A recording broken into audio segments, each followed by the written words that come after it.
안녕하세요. 이번 시간은 아리백 대응을 위해 어떤 수단을 선택할지 또 자가 소비형 태양광 발전이 효과가 있을지 알아보고 시장 관점에서 우리가 왜 이런 선택을 해야 하는지 알아보는 시간을 가져보도록 하겠습니다. 저는 이오노스 주식회사의 대표를 맡고 있는 허은이라고 합니다. 온라인이지만 반갑습니다. 자, 기업의 아리백, 앞서 여러 세션에서 설명들을 하셨기 때문에 따로 설명을 드릴 필요는 없을 것 같군요. 자, 연간 100GWh 이상의 사용 전력을 가지고 계시는 글로벌 기업들이 참여하시는 자발적 캠페인이고, 그러다 보니 국내 기업들에겐 가입이 조금 어려워서 아쉬울 수는 있겠으나 한국에서는 K-아리백이라는 시스템이 있습니다.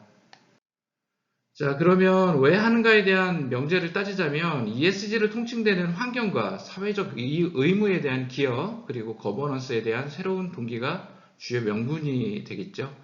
그러나 사실관계를 보자면 우리나라는 제조를 기반으로 수출을 하는 나라이고, 그러다 보니 주요 공급 국가와 바이어들은 아리백 인증, 또 저탄소 인증이 있는 제품과 부품, 또 원부자재 납품을 요구하고 있습니다. 그리고 우리가 제조 강국이다 보니 많은 탄소 배출로 인해서 기후 악당 소리를 또 듣고 있죠. 자, 파리 협약을 통한 약속, 즉 국가 온실가스 감축 목표를 맞추기가 쉽지 않습니다. 결국 본질은 탄소에 있고 넷째로 탄소 중립을 달성하기 위한 중요한 사안이기도 합니다. 그리고 장표에서 보이는 재무적 성과와 하이 ROI는 아리백의 모든 수단이 동일한 것은 아니고요. 직접 발전을 하는 경우에만 해당할 것 같습니다. 대신 사회적 책임 이행을 통한 마케팅 비용 대체의 효과는 어떤 수단을 쓰든 동일하겠죠. 자, 다시 명제에 대해서 한번 얘기해 볼까 합니다. 기업에서 제품을 생산하는 데 있어서 재생에너지를 전력원으로 전환하고 또 에너지 효율화를 통해 탄소 중립으로 제품을 생산한다라고 보면 지속 가능성이라는 내용은 매우 높은 기업이라고 평가할 수 있습니다.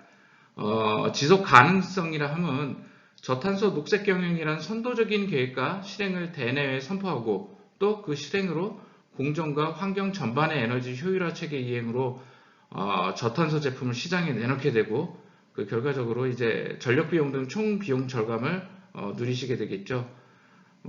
결과적으로 이제 재무 성과와 함께 고객의 브랜드 충성도가 높아지고 꾸준히 소비되는 사이클이 유지되기도 합니다.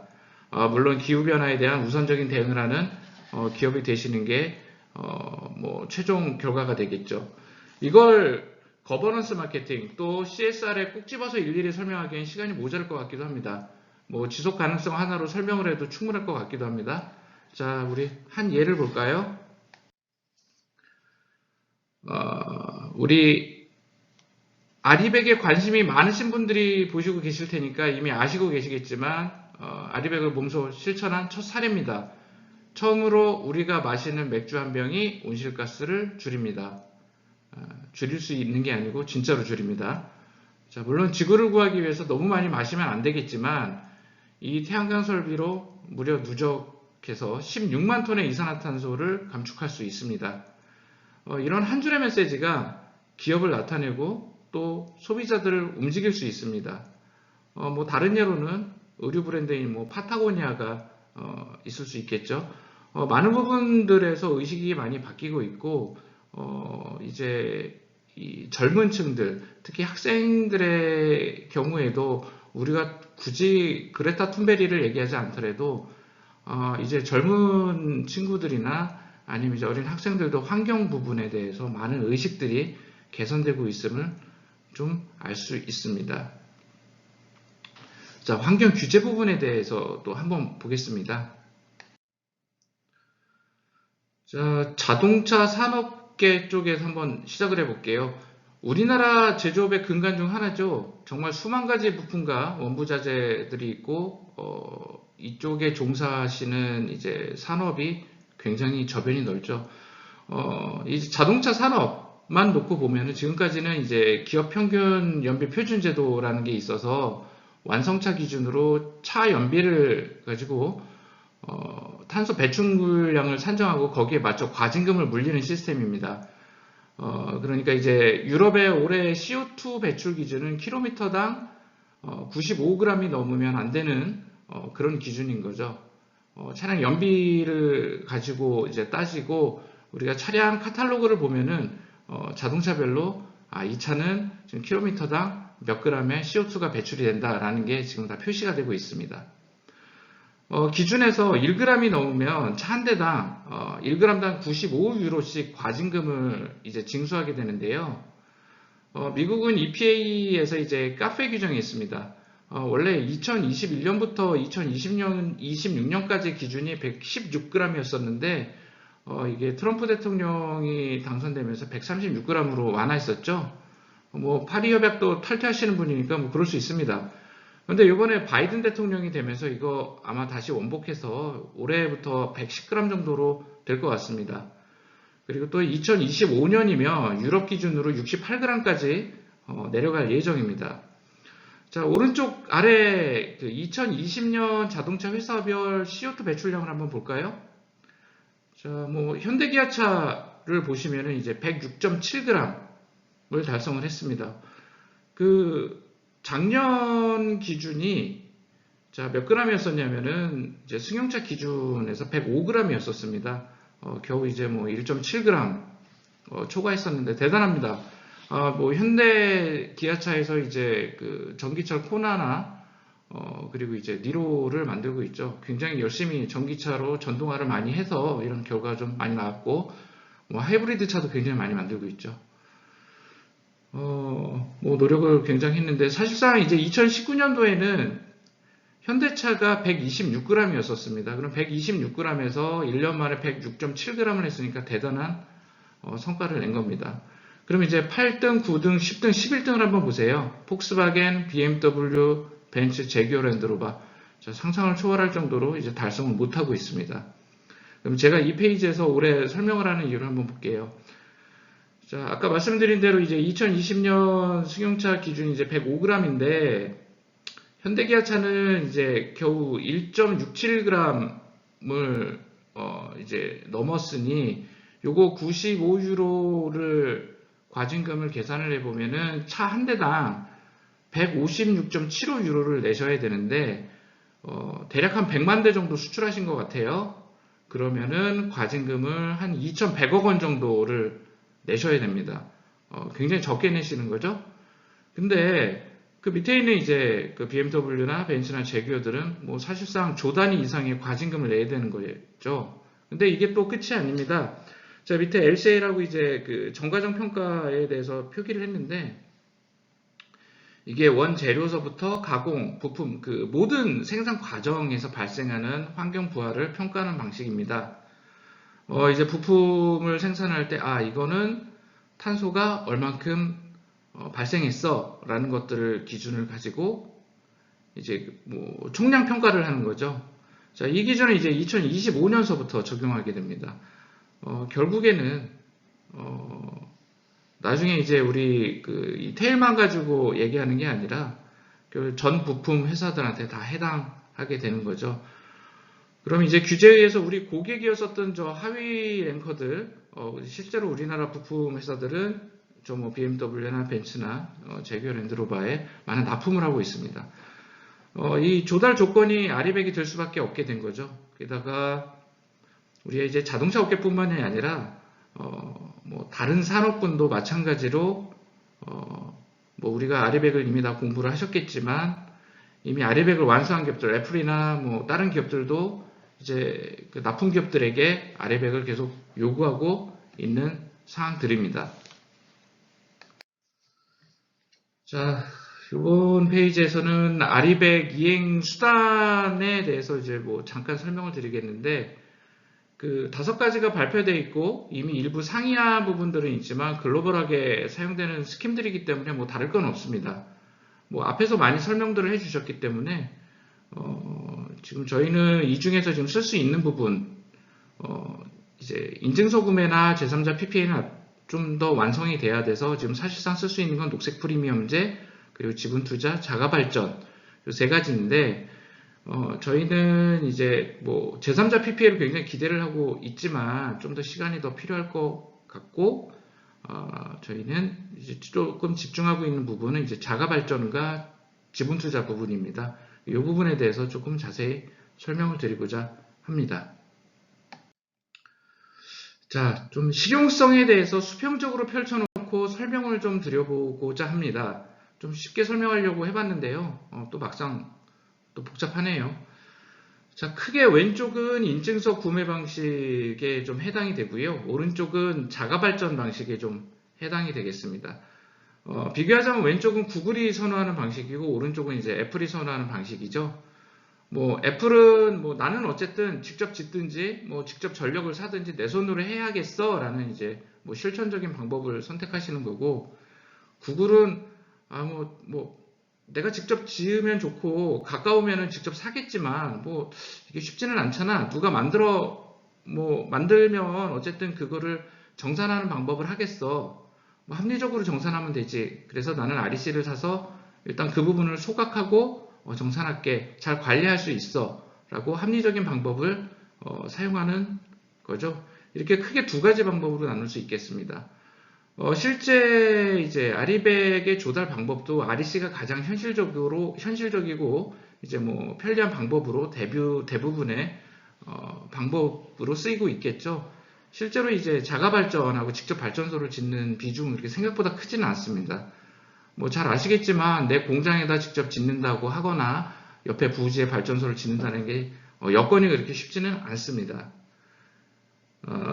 뭐 어쨌든 자, 근데 이게 단순하게 보면은 이 두 가지 방법 중에 선택하면은 좋은데요. 이게 뭐 한 가지만 고르면 되고 또 REC 구매하는 것도 굉장히 뭐 편리하니까 다 좋은데 이게 쉽지가 않습니다.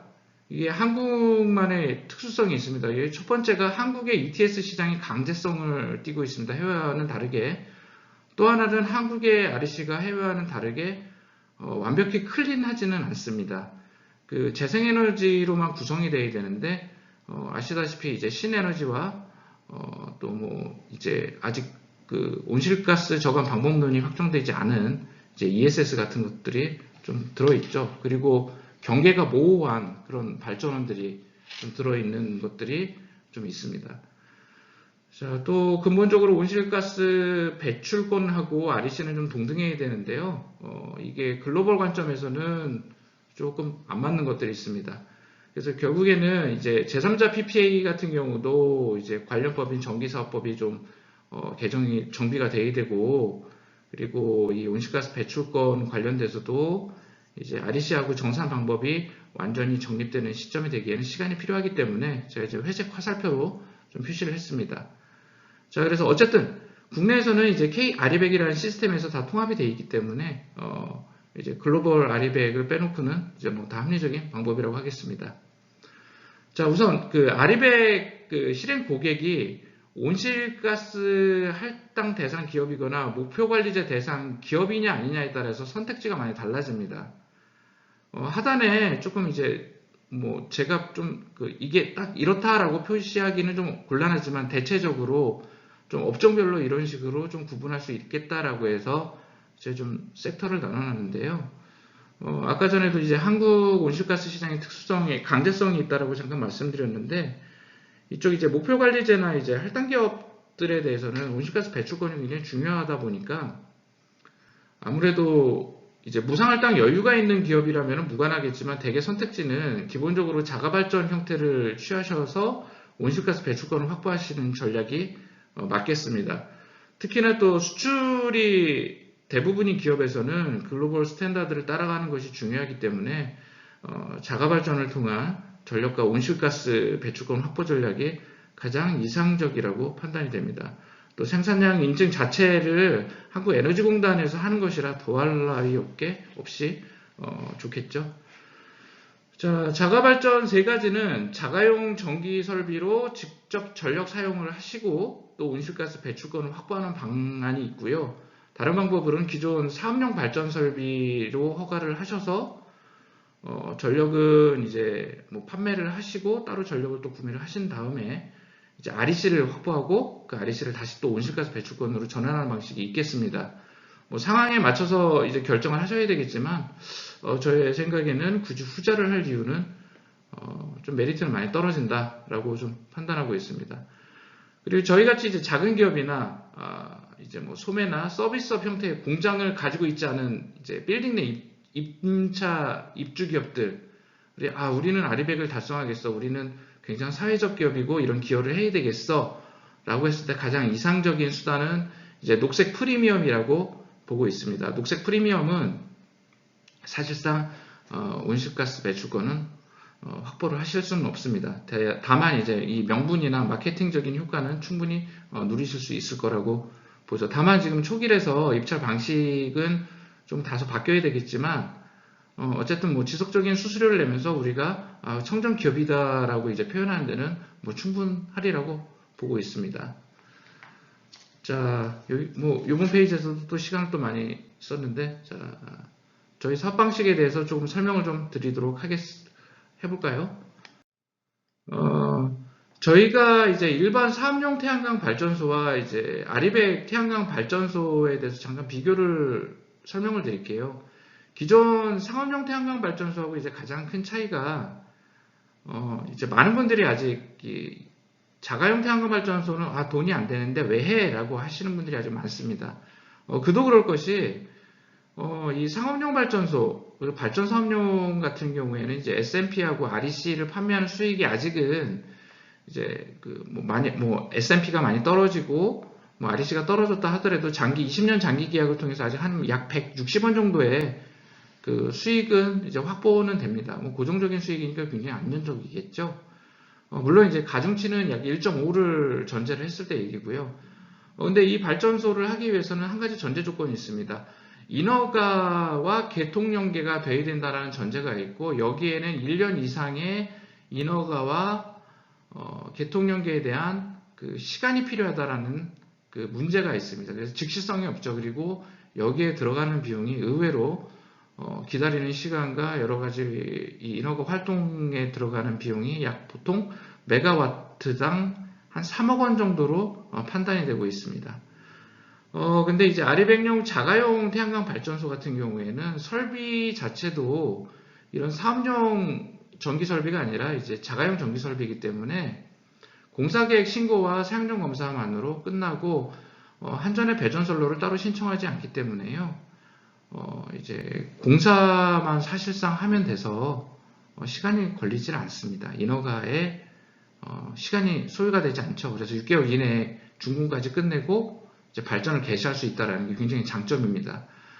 또한 우리가 이제 실제로는 소매시장, 그 상업용 발전소는 도매시장에 있다라고 하면은 우리가 이 자가용 태양광 발전소는 소매시장, 우리가 한국전력공사에 내야 되는 전기 요금을 절감하는 방식이기 때문에 앞으로 우리 전기요금이 어떻게 되나요? 오를 일은 있어도 내릴 일은 없겠죠? 산업용 전기요금 체계를 보시면은 보통 이제 평균 내서 보면 이제 108원에서 뭐 한 120원 정도 되실 겁니다. 이 비용에 대한 이제 감축이 되겠습니다. 근데 제가 절감 금액이 이제 135원이라고 평가를 한 이유는 태양광 발전을 하면은 실제로 이게 제가 아까 108원에서 뭐 120원이라고 말씀드린 건 뭐 1년 평균이라고 하겠죠. 근데 태양광 발전은 실제로 낮에 최대 부하 시간대에만 대부분 발전을 하게 됩니다. 그리고 우리가 사서 쓰는 산업용 전기요금은 계시별 요금제, 즉 경부하와 중부하와 최대 부하 시간대에 각각 요금이 다릅니다. 잘 아시겠지만 최대 부하 시간대의 요금은 굉장히 비쌉니다. 이 부분을 대체하기 때문에 이런 전력요금 스킴이 가능하고요. 실제로 경제성이 없지는 않습니다. 이거는 다음 페이지에서 또 설명을 드리도록 하겠습니다. 자, 요거를 저희가 한번 차트로 한번 표기를 해봤습니다. 자, 계절별로 이제 간절기, 하절기, 동절기별로 저희가 전제를 예를 들어서 이제 계약 전력이 3,000kW인 사업장에서 1,000kW짜리 지붕형 태양광을 설치를 했을 때 어떤 식의 결과가 나오느냐. 자, 기존 부하량은 지금 시간대를 보면은 24시간 하루의 시간대를 놓고 보고요. 부하량이 24시간 부하량이 이렇다고 가정을 하고요. 이제 색깔이 빨갈수록 이제 부하가 많이 있는 거죠. 여기 보시면은 지금 이제 오렌지색으로 되어 있는 이 부분이 최대 부하 시간대입니다. 자, 이 최대 부하 시간대 요금을 보시면은 자, 여기 191원, 106원, 그리고 여기 이제 뭐 160원대 이 시간대 요금을 가지고 있겠죠. 자, 태양광 발전 같은 경우에는 어떻습니까? 대부분 최대 부하 시간대에 발전이 집중이 되어 있습니다. 이 부분에 대한 절약이 이제 정산이 될 거고요. 이 계절별로 이렇게 보시면 될 것 같습니다. 저희가 요거를 발전 시간을 이용률을 약 15% 정도로 평가를 했습니다. 실제로 요새는 이제 양면 모듈이 많이 나오고 해서 17%가 넘어가고 있죠. 뭐 19%까지도 나오고 있습니다. 요거는 뭐 그 한국에너지공단의 이제 뭐 평균 자료도 보시게 되면은 굉장히 많이 요새 태양광 모듈이 효율이 늘어서 발전량 꽤 많아서 절감 금액은 더 큰 것 같습니다. 발전 금액은 대략 요 기준으로 계산을 해봤을 때 연간 그 절감 금액이 한 1억 7,600만 원 정도 발생을 합니다. 이제 전기요금이 이제 절감된 금액이 이 정도 되는 거죠. 그리고 만약에 이게 상업 발전을 했을 때는 이제 160원이라고 단가를 봤을 때는 이제 2억 900만 원 정도의 발전 수익이 예상이 되는 거죠. 근데 이제 이 상업용 발전에는 S&P와 REC를 포함한 금액이고요. 지금 요 1억 7,600만 원이란 금액은 순수하게 전기요금을 절감한 발전을 해서 대치를 해서 이 금액입니다. 그럼 우리 여기서 온실가스 저감 부분이 발생하기 때문에 온실가스 배출권을 확보하게 됩니다. 저희가 요거는 지금 온실가스 배출권을 전환하는 비율로 계산을 했을 때, 자, 이제 0.466이라는 수치를 적용을 해서 보면은 연간 610톤 정도 감축을 한다고 가정을 하고요. 단가는 지금 실제 시장하고는 좀 다른 단가를 적용했습니다. 톤당 3만원 정도 적용을 했을 때 한 1,800만원 정도 편익이 발생하더라라고 가정을 하면은 요 1,800만원과 1억 7,600만원을 합치면 약 1억 9,400만원의 편익이 발생한다라고 볼 수 있습니다. 뭐 시설 투자비가 이 정도까지 들지는 않지만 뭐 15억이라고 가정을 했습니다. 1메가 뭐 태양광 설치하는데 15억이 가정했다라고 봤을 때 투자비가 회수되는 데는 약 7.7년이 소요되더라. 물론 이제 상업용 발전소를 했을 경우에는 이거보다 더 줄겠죠. 상업용 발전소 대비해서는 수익이 적어 보이긴 합니다. 그러나 실제로는 그렇지 않습니다. 그 내용은 좀 다음 장에서 보겠습니다. 자, 아리백 태양광 발전소하고 자, 우리 상업용 발전소하고 이 두 가지를 저희가 30년 운영을 했을 때 자, 수익이 어떻게 발생하는지 차이를 좀 비교를 했는데요. 간단하게 투자비는 똑같이 15억을 잡았습니다. 좀 다른 거는 자산을 상각하는 방법인데 자가용 설비를 넣었을 경우에는 회계에 반영해서 KIFRS 기준으로 그냥 15년 정률로 이분하게 감가상각을 넣었고요. 상업용 발전소는 보통 그 발전 인허가를 받으시고 별도의 사업자를 내시기 때문에 그냥 5년 정률로 상각을 했습니다. 자, 여기서 가장 큰 차이가 있는 건 뭐냐면요. 자가용 발전소를 하시게 되면 별도의 인허가를 내시지 않기 때문에 지금 운영하시는 법인상에서 그냥 그 절감 편익으로 들어가십니다. 그러다 보니까 뭐 부수적인 법적인 행정 절차나 이런 것들이 없기 때문에 그냥 쓰시면 되고요. 자, 이 상업용 태양광 발전소는 별도의 법인을 설립을 하셔야 되고 또 거기에 따라서 세무비용이나 안전관리자 선임하시고 통신비용도 별도로 내셔야 되고 발전소 전기요금도 따로 내셔야 되고 뭐 지붕 임대를 하시거나 여러 가지 비용들이 발생을 하십니다. 또 이게 매출이기 때문에 또 원가가 들지 않으니까 일정 기간이 지나시면 소득세, 그러니까 법인세를 내셔야 되겠죠. 이런 비용들이 발생하십니다. 결과적으로 여기서 차이가 발생을 하시는데 20년 운영을 하셨을 때 자가용 설비는 20억 가까이 절감이 되십니다. 이제 상업용 발전소는 약 10억 정도의 수익이 발생하십니다. 이게 기본적인 차이인 것 같아요.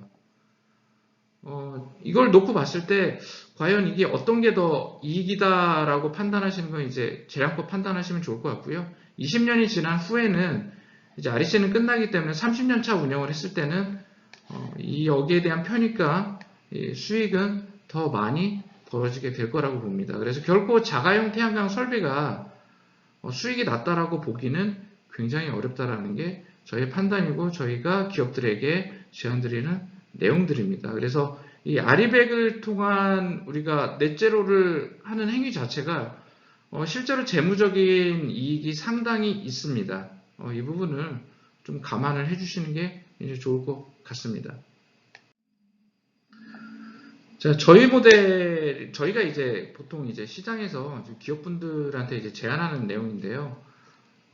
일단은 한국은 안타깝게 지금 IPP가 지금 안 되시죠. 전기사업법상 개별적인 이제 PPA가 안 되시다 보니까 저희는 이제 세 가지를 제안을 하고 가장 많이 하시는 게 이제 구독형 모델이시기도 해요. 자, 구매형 같은 경우는 간단합니다. 그냥 그 고객이 원하시면 저희가 돈 받고 설치해드리는 형태죠. 전부 자가사용 모델입니다. 구매형 같은 모델은 이제 일반적인 자가소유 발전소고요. 직접 투자하셔서 또 아니면 외부 자본 조달하시거나 저희가 PF해드리셔서 이제 소유하시는 형태로 운영하시는 거죠. 기존 발전소랑 다를 바는 하나도 없고 그냥 자가용으로 운영하시는 겁니다.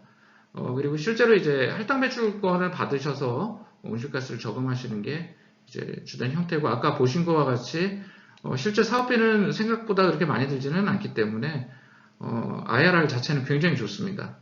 상업용 발전소보다 월등하기 때문에 지금 많이들 관심들을 가지고 계시고요. 그리고 이제 저희가 PV 서브스크립션 사업을 지금 주력으로 하고 있는데요. 요 같은 경우에는 기업에서 사실 이제 구매형으로 하실 경우에 아무래도 이제 차입금을 쓰시거나 아니면 유보금을 활용하실 경우에는 이제 재무적 부담이 있으시다 보니까 저희가 에스코스 사업처럼 저희가 비용으로 고객 부지에 설치를 해드리고 임대해드리는 형태입니다. 그리고 이제 운영 유지 보수까지 풀케어 해드리는 형태고요. 그냥 에스코 사업하고 굉장히 비슷하다고 보시면 될 것 같습니다. 구독 기간은 20년이고요. 저희가 카본 풀필먼트 서비스를 해드리는 거를 기본적으로 바탕으로 하고 있습니다. 그래서 매달 월정액 구독료를 받고요. 고객은 전력 대체 효과를 충분히 누리실 수 있습니다. 저희가 필요에 따라서 뭐 설비를 더 증설을 하거나 부족한 부분들에 대해서 계속 이제 처음에 태양광으로 충분히 아리백을 달성하시기는 굉장히 곤란한 부분이 많습니다. 다양한 방법을 통해서 어쨌든 아리백까지 달성을 하실 수 있도록 넷제로에 되실 수 있도록 만들어 드리는 형태가 되겠죠. 그리고 그 다음에 이제 나와 있는 지분 투자형 같은 경우는 이 앞서 있는 이제 두 개의 하이브리드 형태라고 보시면 되겠습니다. 사업 자체가 이제 올해 사실상 시작되는 사업이다 보니까 구매형이 굉장히 이제 솔깃하시긴 하세요. 소유를 빨리 하실 수 있으니까. 이런 것 때문에 저희들이 이제 9년 이후에 인수하실 수 있도록 좀 프로그램을 만든 거고요. 필요하시다라면 3년이나 5년 차에 전부 지분을 인수하실 수 있도록 좀 만든 형태입니다. 그리고 실제로 이제 요거 계산하는 스킴은 되게 단순하십니다. 이제 월 구독료하고 상관없이 편익을 계산하시는 방법은 이제 되게 단순한데요. 우선은 이제 태양광 발전량을 한국전력 과금 방식하고 동일하게 역계산을 하시면 됩니다. 개시별 요금을 이제 대체 전력량을 이제 계산을 먼저 하시고요. 그 다음에 태양광 발전을 하다 보면 사실 이제 피크가 조금 감소가 됩니다. 그 피크가 감소되면 이제 기본 요금이 주시게 되죠. 이 부분을 또 산정을 하시면 되고 거기에 맞춰서 또 이제 한전 전기요금이 줄게 되면 거기에 부가세가 줄고 부가세가 준 거에 대해서 전력 기반기금 3.7%를 이제 안 내셔도 되기 때문에 이 비용까지 회피하시게 됩니다. 그럼 이 비용 이제 1번, 2번, 3번 요게 태양광 발전 편익이 되겠고요. 그리고 실제로는 이게 전부 다 이제 발전량 자체는 카운팅이 돼서 K-REBAC 서버에 이제 통보가 되기 때문에 요 양을 가지고 탄소 배출권이 실제로 이제 정산이 되겠죠. 이게 그 기업이 실제로 가져가시는 전체적인 베네핏이 될 겁니다. 그래서 적용 전후의 경제 효과는 실제로 한전에서 쓰시던 이 전력의 이 한도와 태양광으로 대체되는 양하고 큰 차이는 없으세요. 근데 추가적으로 이 CO2 감축 부분이 더 발생한다라는 게 가장 큰 메리트가 아닐까 싶습니다. 자, 사업 운영은 되게 심플합니다. 저희들이 업무 협약해서 설치, 운영, 유지 보수를 해드리는 거고요. 그래서 이 태양광 발전소가 그 고객의 부지 안에 어디엔가 그 공장 지붕이 되든 주차장이 되든 아니면 인근이 되든 설치가 되실 거고 고객사는 그 부분에 대해서 한전 전기 요금이 절감이 되실 거고요. 어쨌든 이 설비가 운영이 되시는 거에 대해서 저희한테 월구독료를 납부를 하시면 되고요.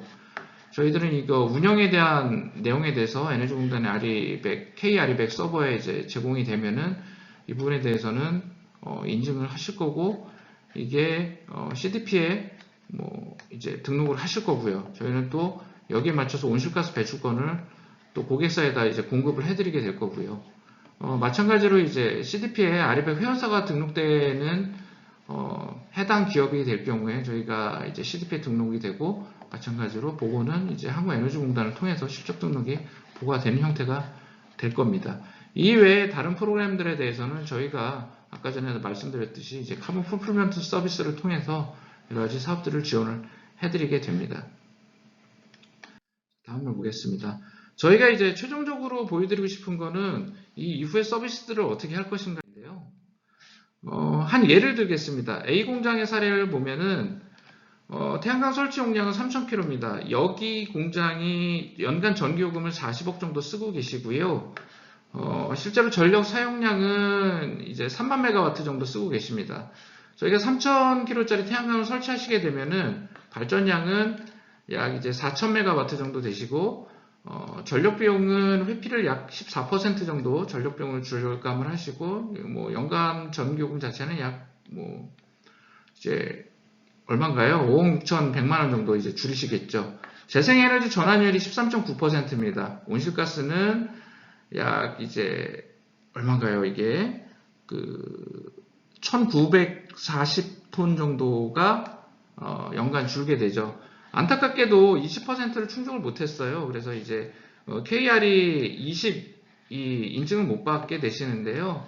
이럴 경우에 이제 녹색 프리미엄 등을 보충을 하셔서 딱히 이제 온실가스 배출권이 추가로 확보가 필요 없다라고 하면은 이걸 보충을 하셔서 이제 이 KR이 20 인증을 받으실 수 있습니다. 만약에 녹색 프리미엄 보충 외에 온실가스 배출권이 더 필요하시게 되면은 REC를 보충하시는 방법을 쓰실 수가 있겠죠.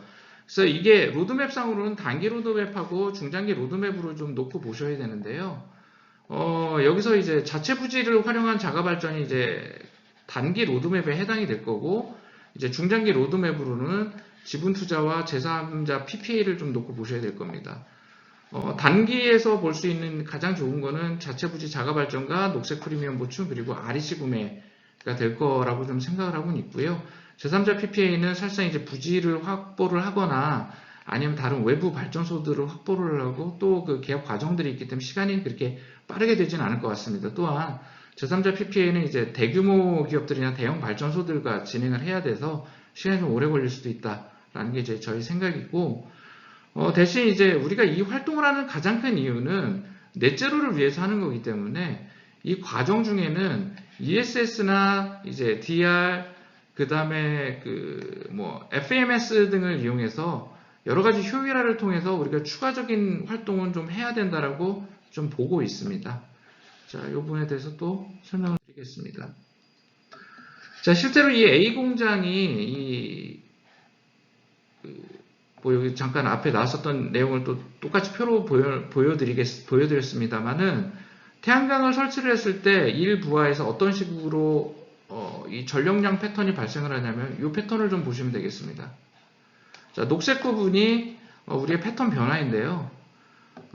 실제로 이제 뭐 하절기를 놓고 보면은 원래 그 전력 피크가 이런 식으로 나오던 게 지금 이 녹색 부분에 의해서 이렇게 변하게 됩니다.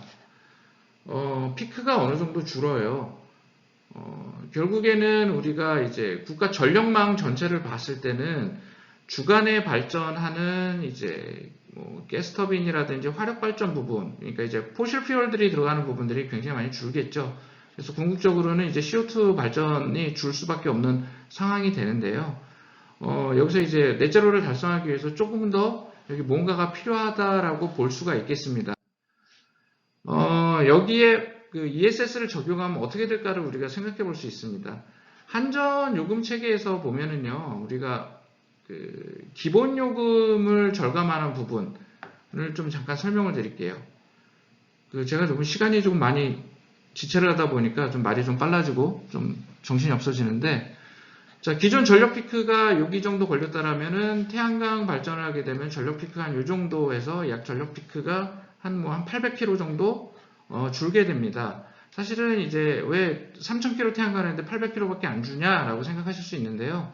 이게 부조일수를 생각해야 됩니다. 눈 오고 비 오고 흐린 날 발전이 안 되는 부분들이 있기 때문에 저희가 대략 계산해 보니까 피크 회피가 어려울 수도 있다라는 그런 전제가 생기고 계산을 해봤을 때 800km만 피크가 저감이 돼도 굉장히 많이 되더라라는 거였었습니다.